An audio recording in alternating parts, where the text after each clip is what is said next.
You don't belong here, one of the bikers said with a smirk, his voice loud enough to draw a few chuckles from the small crowd gathered near the gas station.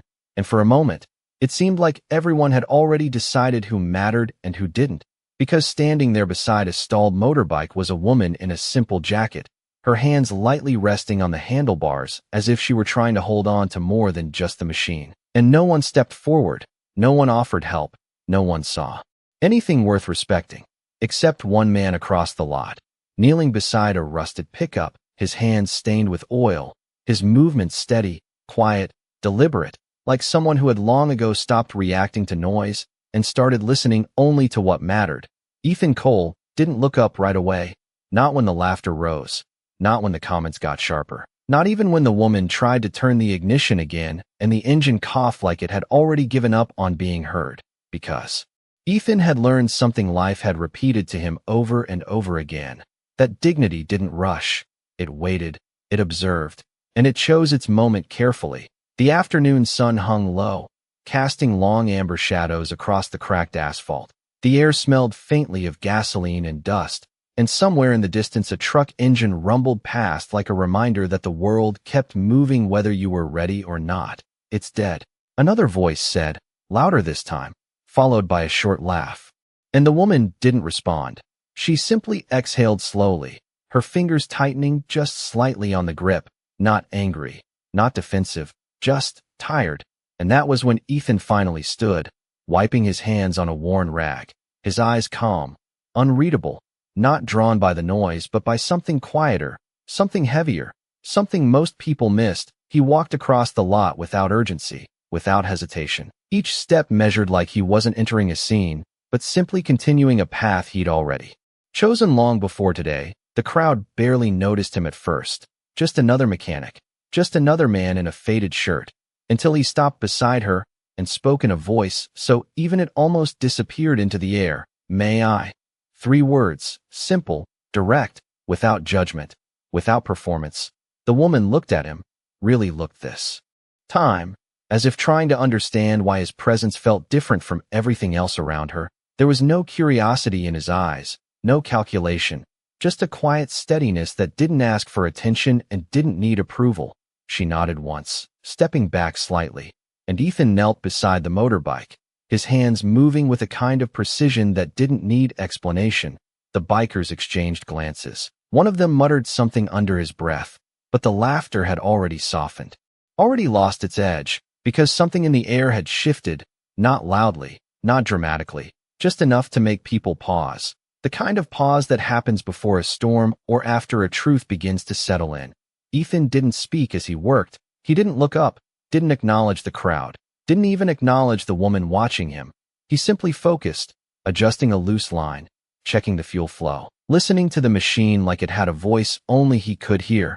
And for a brief moment, the world around them grew quieter, not silent, but quieter in a way that made the earlier noise feel small, almost misplaced, and no one there knew it yet. Not the bikers, not the strangers passing by, not even the woman standing just inches away from him. But the man they had overlooked, the one they had already decided didn't matter, was about to change the meaning of that entire moment without raising his voice, without asking for anything in return, without needing anyone to notice at all. The wrench clicked softly against the metal as Ethan tightened the last connection, his movements unhurried, almost effortless, like he was not fixing a machine, but restoring something that had simply been misunderstood.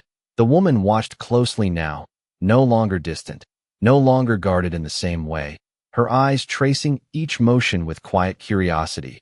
"You always take your time like this?" she asked, her voice calm but edged with something thoughtful. Ethan did not look up, only when it matters, he replied, simple, steady, final, the kind of answer that did not try to impress, but somehow lingered longer than it should have. One of the bikers scoffed lightly. "It is just a bike," he muttered, but his voice did not carry the same confidence anymore. Not after watching the way Ethan worked, not after noticing that nothing about him felt uncertain. The engine coughed once when Ethan adjusted the throttle line. Then again, softer this time, like it was remembering how to breathe. Ethan leaned back slightly, wiping his hands again with the same worn rag, then nodded toward the ignition. "Try it now," he said. The woman hesitated for half a second, as if she already knew something had changed. Then she swung her leg over the bike, her movements smooth but careful. She turned the key, and this time the engine came alive, not loudly, not dramatically, just a steady hum that filled the air with quiet certainty, the kind of sound that did not ask for attention but earned it anyway. The small crowd shifted, a few glances exchanged, a silence forming where laughter used to be. The woman exhaled slowly, her shoulders lowering just enough to reveal relief she had been holding back.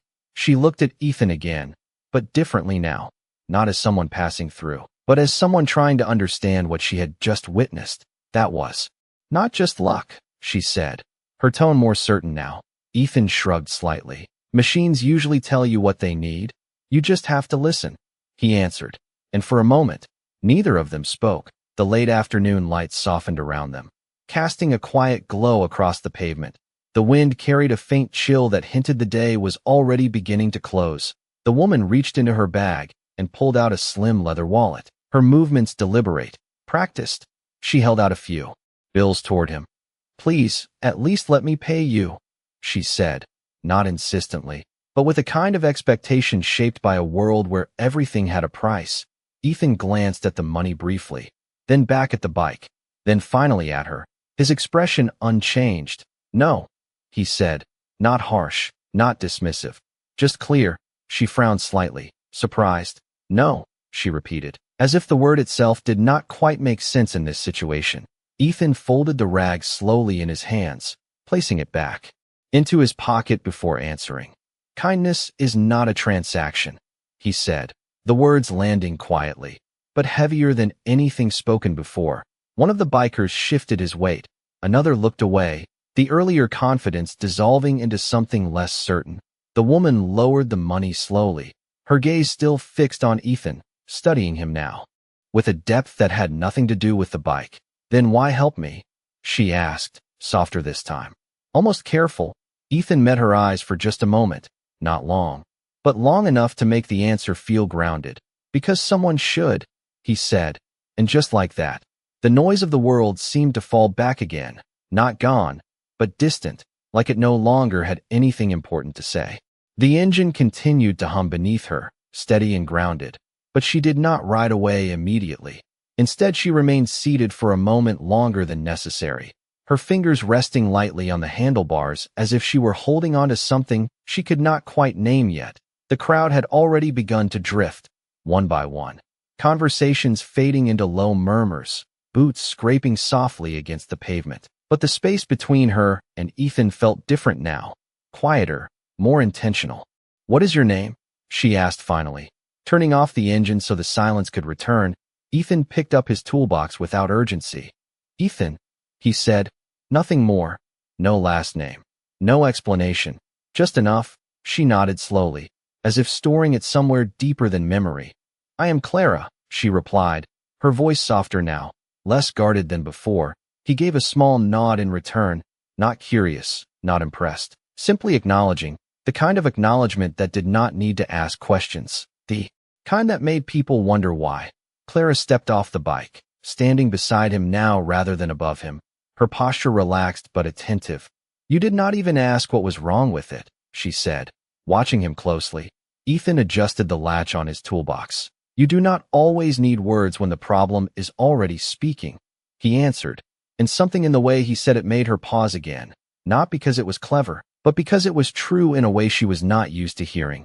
A faint breeze moved through the lot, lifting a strand of her hair, carrying with it the distant sound of a passing semi-truck on the highway. The sky above had begun to soften into early evening tones, pale orange fading into blue, time moving forward whether either of them was ready or not. Clara folded her arms lightly, not defensive, just thoughtful. You do this every day? She asked, glancing toward the worn pickup truck, the scattered tools, the quiet evidence of a life built on repetition and resilience. Ethan followed her gaze for a brief second.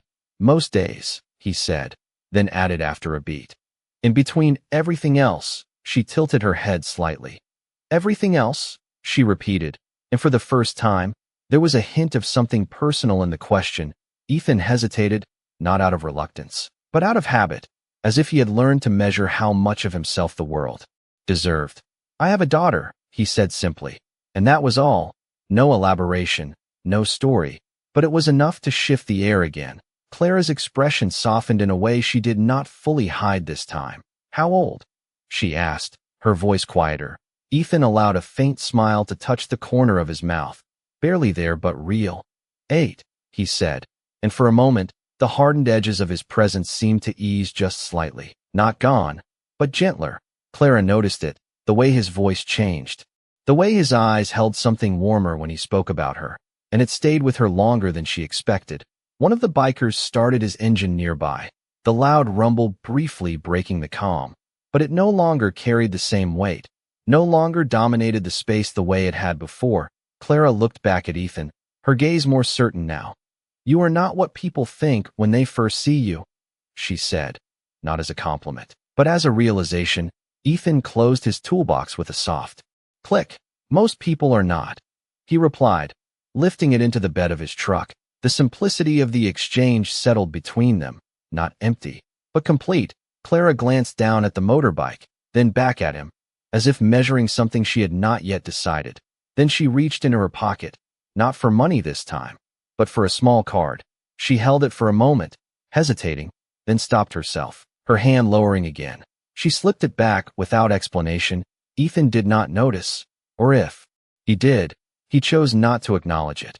And in that small, quiet decision, something invisible but important took shape, something neither of them would fully understand until much later, because as Clara finally turned the key again and the engine came back to life, there was already a distance forming, not of space, but of two worlds that had just brushed against each other without realizing how deeply they would collide. The sound of the motorbike faded slowly as Clara rode away, not fast, not in a hurry, but with a kind of measured control that matched the way she had been watching him.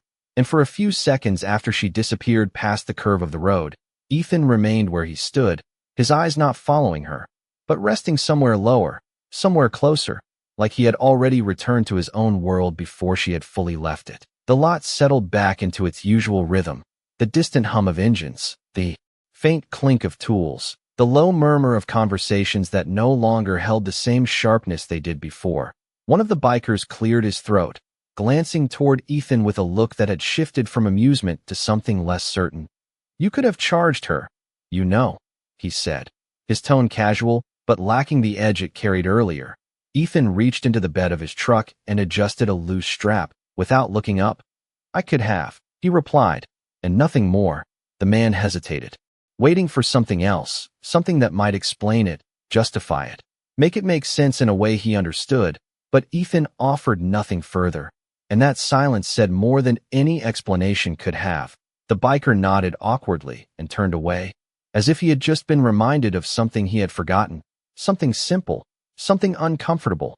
The sun dipped lower, stretching shadows longer across the pavement, the air cooling just enough to carry the scent of evening, and Ethan closed the tailgate of his truck with a soft, controlled motion before climbing into the driver's seat. The engine started with a low, familiar rumble, not new, not polished, but dependable in a way that mattered more than appearance. He drove home the same way he always did, along the narrow road that curved past fields and small houses, where the world felt quieter, slower, more honest. The kind of place where people noticed things that others overlooked, the kind of place where silence was not empty but full. When he pulled into the gravel driveway, the porch light was already on, casting a warm glow against the fading daylight. And before the engine even stopped, the front door opened, a small figure stepping out with quick, eager steps. "Dad," a voice called, bright and clear, and Ethan's expression shifted instantly, the weight in his shoulders easing, the quiet strength softening into something warmer, more present. His daughter ran toward him, her sneakers crunching lightly against the gravel, her hair catching the last light of the day, and he stepped out of the truck just in time to catch her as she reached him, lifting her slightly off the ground before setting her back down. "You are late," she said, not accusing, just observant. Ethan smiled faintly, brushing a strand of hair from her face. "I had a small job," he replied, and that was all.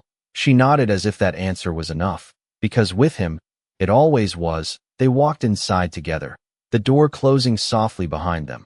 The house carried the quiet signs of a life built carefully. A pair of shoes by the door, a drawing taped to the wall, the faint smell of something simple cooking on the stove. Nothing extravagant, nothing excessive, just enough. And yet there was a kind of richness in it that did not depend on money, a kind of steadiness that did not need to prove itself. Later that evening, after dinner, after homework, after the small routines that filled the hours without drawing attention to themselves, Ethan stood by the kitchen window for a moment, looking out into the darkened yard, the night air still, the world quiet. Again, and somewhere far from that small house, on a different road, under a different kind of light, Clara slowed her motorbike to a stop, her eyes thoughtful, her hands still on the handlebars, but her mind somewhere else entirely, replaying not the repair, not the engine, but the man who had refused to make her feel like a transaction. And for the first time in a long time, something unfamiliar settled in her chest, not confusion, not curiosity, but something quieter, something deeper, something she could not quite name, but could not ignore either. The night passed quietly, but not without leaving something behind, and by the time the morning light slipped through the curtains of Ethan's small kitchen, the world had already begun its steady rhythm again. The coffee pot hummed softly on the counter, the scent of fresh brew mixing with the faint warmth of toast, and across the table his daughter sat swinging her legs gently, flipping through a school notebook filled with careful handwriting and bright-colored drawings. "You are thinking about something," she said without looking up, her voice casual but certain in the way only children could be. Ethan paused for a moment, his hand resting on the edge of the mug. "Just work," he replied, simple, steady. But she glanced up this time, her eyes narrowing slightly, as if measuring the truth in his words. "You always say that when it is not just work," she said, and for a brief second, he almost smiled, not because she was wrong, but because she was right in a way that did not need to be explained. "Finish your breakfast," he said instead, and she did not push further, because she knew when silence was an answer, and somewhere across town, in a place where glass walls reflected the morning sun and polished floors echoed with quiet footsteps, Clara stood, looking out over a city that was already moving faster than most people could keep up with. The motorbike was gone, replaced by something far more expected, far more aligned with the world she belonged to. But her thoughts had not returned with her. They lingered somewhere between a dusty roadside and a man who had refused to see her as anything more than a person in need of help. "You have a 9 o'clock meeting," a voice said behind her. Calm, professional, practiced, Clara did not turn. "Immediately, reschedule it," she replied, her tone even, but final. The assistant hesitated. "It is the board," she added carefully. Clara turned now, her expression composed but distant. "Then they can wait," she said, and there was something in her voice that made further argument unnecessary. The assistant nodded and stepped back, leaving her alone again, and for a moment, Clara closed her eyes, not to rest, but to listen to something quieter beneath the noise of expectations, something that had been absent for longer than she cared to admit. Later that morning, Ethan returned to the same roadside station, the same worn tools, the same steady work. Nothing had changed on the surface, the same trucks pulling in, the same conversations drifting in and out, but beneath it, something subtle had shifted, not in the world, but in the way it felt. One of the bikers from the day before approached slowly, hands in his pockets, his posture less certain than before. "Hey," he said, stopping a few feet away. Ethan looked up briefly. "Yeah," he replied. The man hesitated, then nodded toward the road. "That bike, you fixed it clean," he said, not quite a compliment, not quite an apology, just an acknowledgement. Ethan returned his attention to the engine in front of him. "It just needed attention," he said, and again. "Nothing more." The man lingered for a moment, then gave a small nod before walking away, as if he had come for something he could not quite name and left with more than he expected. The hours passed the way they always did, steady, quiet, grounded, until just after noon, when the low hum of engines began to build again. But this time it was different, not rough, not scattered, but coordinated, precise. A line of black vehicles turning slowly into the lot, their presence drawing attention without needing to demand it. Conversation stopped, tools paused mid-motion, heads turned, and for the first time that day, Ethan looked up fully, his expression unchanged, his posture steady. As the vehicles came to a controlled stop, doors opening in sequence, and from the center car, a familiar figure stepped out, no longer dressed for anonymity, no longer blending into the background, but unmistakably someone the world recognized. And in that moment, the quiet rhythm of the place did not break, it simply stopped. The doors closed behind her one by one, soft but deliberate, and the line of black vehicles stood still like something out of place in a world built on dust and routine. No sirens, no urgency, just presence, the kind that did not need to announce itself because it was already understood. The men who stepped out wore tailored suits, their movements precise, scanning the space not with suspicion but with quiet awareness. And then Clara walked forward, not hurried, not hesitant, her posture composed, her expression calm, but unmistakably different from the woman who had stood beside a broken motorbike just a day before. The fabric of her coat moved slightly with the breeze, catching the light in a way that drew attention without asking for it. And for a moment, no one spoke. The bikers who had laughed now stood still, their earlier confidence replaced by something heavier, something closer to realization. One of them lowered his gaze, another took a step back, as if distance might undo what had already been seen. Ethan did not move. He stood where he was, a wrench still in his hand, his shirt marked with the same oil stains, his posture unchanged, as if nothing about the scene in front of him required adjustment. Clara stopped a few feet away, her eyes finding him immediately, not scanning, not searching, just knowing. And when she spoke, her voice was the same as before, calm, grounded, untouched by the weight of everything behind her. "Good morning, Ethan," she said, and the way she said his name carried no performance, no distance, just recognition. A few murmurs rippled through the small crowd. Someone whispered her last name under their breath. Another pulled out a phone but hesitated, unsure if this was a moment meant to be captured or simply understood. Ethan set the wrench down slowly on the edge of the truck bed, wiping his hands with the same worn rag, his eyes meeting hers without surprise, without question. "Morning," he replied, simple, even, as if she had just walked back from the road instead of stepping out of a world most people only saw from a distance. One of the suited men stepped forward slightly, his voice low, professional. "Miss Whitmore, we should keep this brief," he said. But Clara raised her hand just enough to stop him without looking. A small gesture, controlled, absolute. The man stepped back immediately, and again, the silence deepened. Clara took another step closer, closing the space not with authority, but with intention. "I did not come back for the bike," she said, her tone steady, the words clear, and for a second, it felt like the entire lot leaned in without moving. Ethan tilted his head slightly, not confused, just listening. "It runs fine," he said, a quiet acknowledgement, but Clara shook her head faintly, a small breath leaving her as if she had already decided something long before arriving. "I came back because you did something no one else here did," she continued, and now the air carried a different weight, not tension, not pressure, but truth, the kind that did not need to be raised to be heard. One of the bikers shifted again, his boots scraping lightly against the ground, the sound louder than it should have been in the stillness. Clara's eyes never left Ethan. "You saw me as a person," she said, and the words landed without force, but with clarity that reached further than anything spoken before. Ethan did not respond immediately, not because he did not have an answer, but because he did not need one. His silence was not empty, it was complete, and in that silence, something undeniable settled across the entire space. Something that no amount of money, noise, or status could interrupt, because in that moment, the difference between who people thought he was and who he actually was became impossible to ignore, and no one there laughed, no one spoke, no one moved, because for the first time since she arrived, the loudest thing in the room was not power, but understanding. No one stepped forward, no one interrupted, because the moment no longer belonged to noise or curiosity. It belonged to something quieter, something that did not need permission to exist.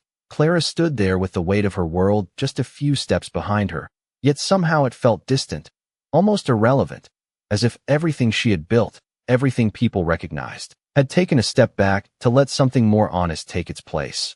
People usually recognize me before I say anything, she continued, her voice steady, her eyes still on Ethan. They change how they speak, how they stand, how they look at me.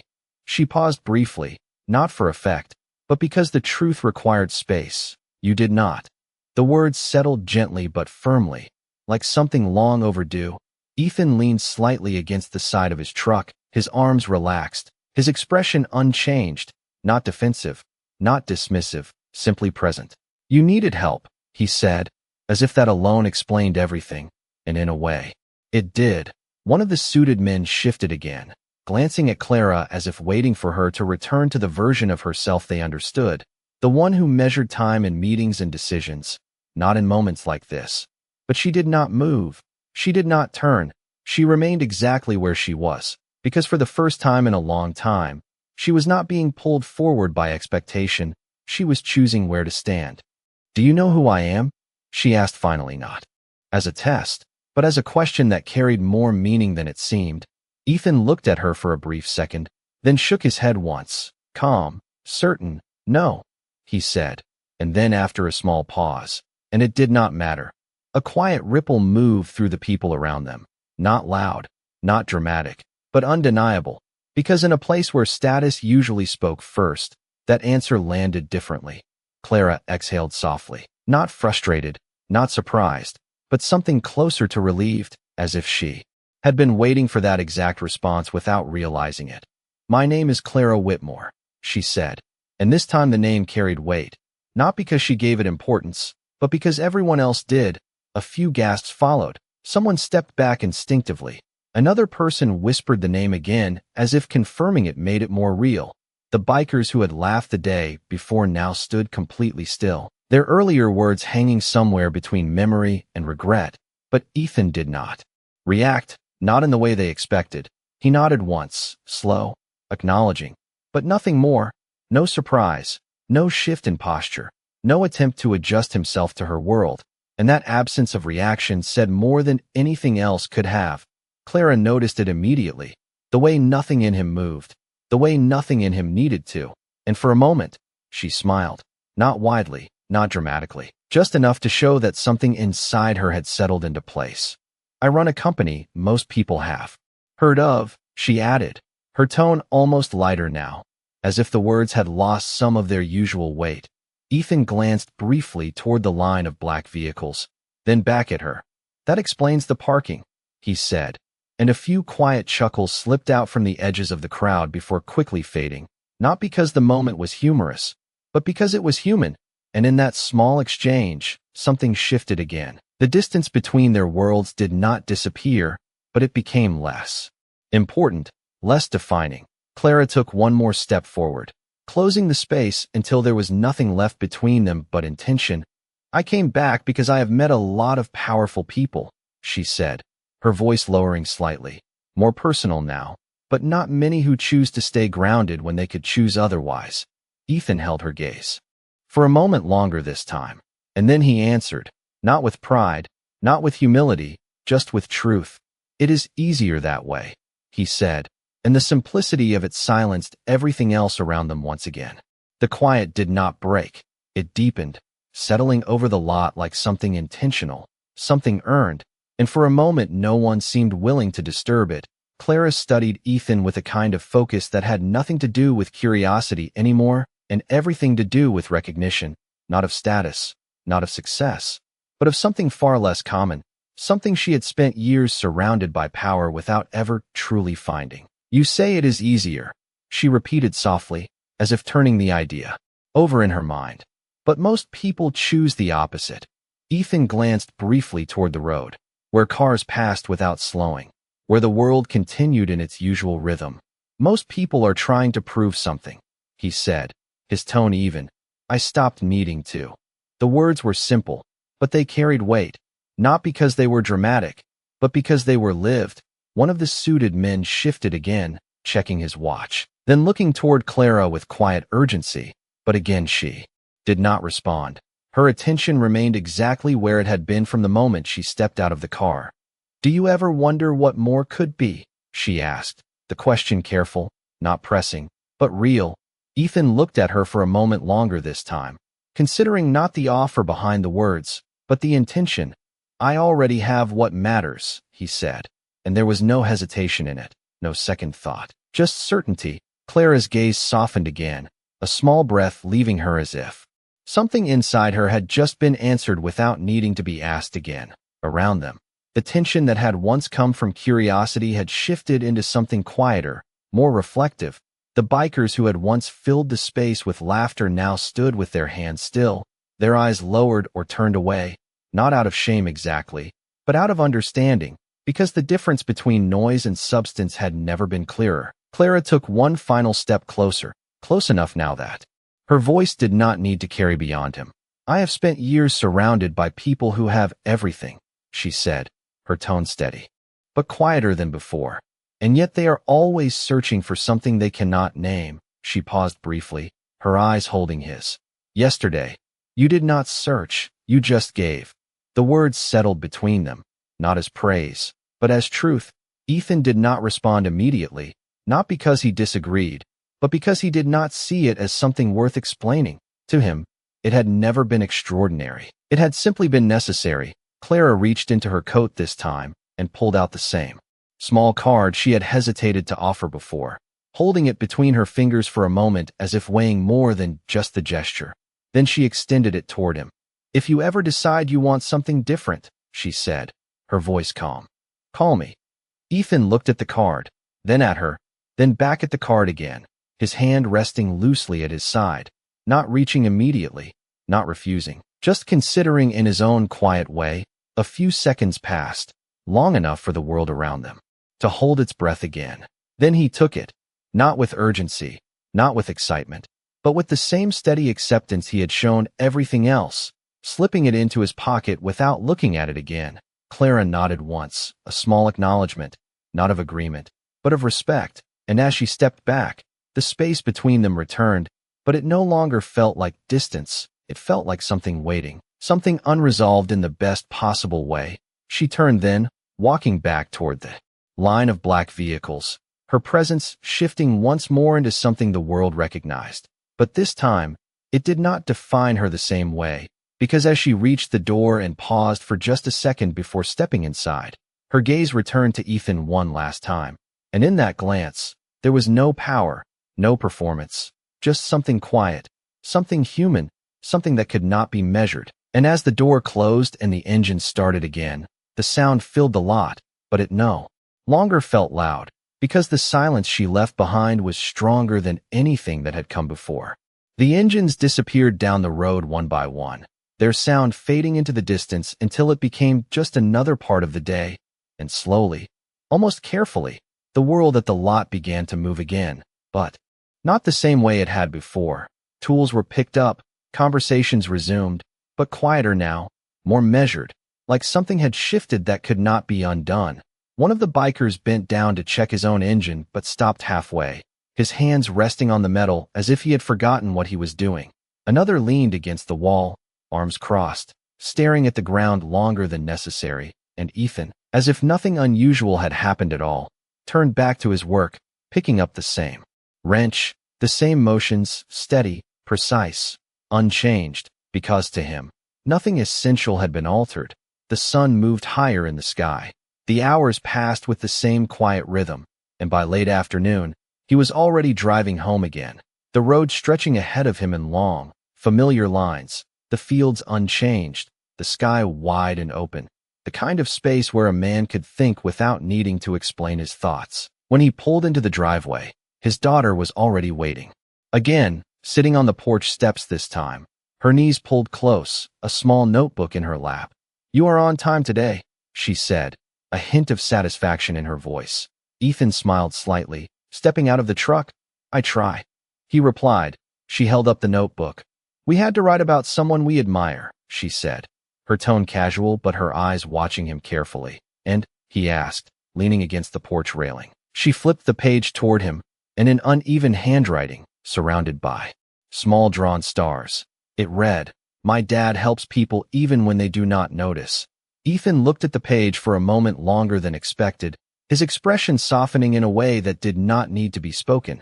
"That is a good choice," he said quietly. She smiled, satisfied, closing the notebook and standing up. I know, she replied, and they went inside together, the door closing behind them with the same quiet certainty as always. Later that night, when the house had settled and the world outside had gone still, Ethan stood by the same window again, the card still in his pocket, untouched, unexamined, not because he had forgotten it, but because he had not decided what it meant yet. And miles away, in a place filled with glass and light and people who moved quickly between decisions, Clara sat alone in her office, the city glowing beneath her, her reflection faint in the window, but her thoughts not on the skyline, not on the meetings she had postponed, not on the expectations waiting for her return, but on a man who had not changed when he could have, who had not asked for more when it was offered, who had not seen her as anything other than human when the world had spent years doing the opposite. She reached for her phone, then paused, her hand hovering just above it, not out of doubt, but out of understanding, because for the first time, she knew that what she had found was not something that could be rushed, not something that could be bought, not something that needed to be pursued loudly. And back in that quiet house, Ethan reached into his pocket, pulling out the card at last, turning it over once in his hand, not reading the details, just holding it there for a moment, then placing